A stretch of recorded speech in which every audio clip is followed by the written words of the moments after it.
taking care of your beloved crow and all the wonderful things he does.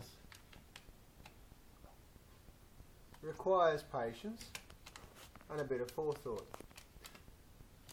What I'm going to show you right now is a little trick I use when I am storing minced meat for him.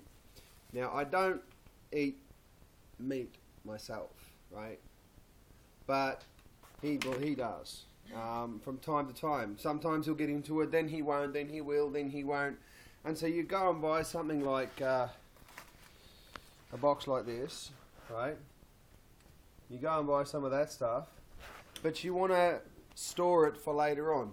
Now, one of the wacky, crazy things I've found is that you store a lump of meat, then you go and have to defrost the whole lot, or it takes forever to defrost. When he does defrost, it's just like, a ball or anything like that.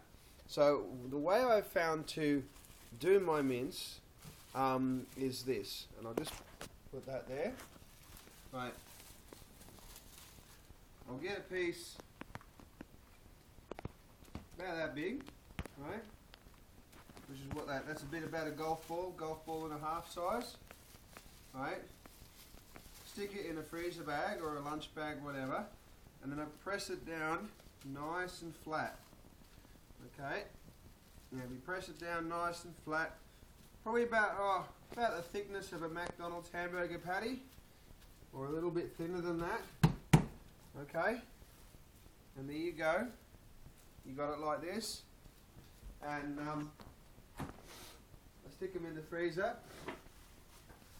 and they stack really nicely on top of each other. Now here's one I prepared earlier, okay? Solid as a rock. And one thing I find out is that you can just snap off the piece you want, and put the rest back in the freezer for another time. Real handy. And something else I'll show you is, watch this. Here we have our mince. There, our crow. There you go. And he's quite happy to take that straight out of the freezer.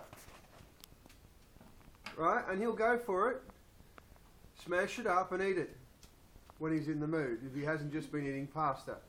Well, ravioli, tortellini, mushroom stuff.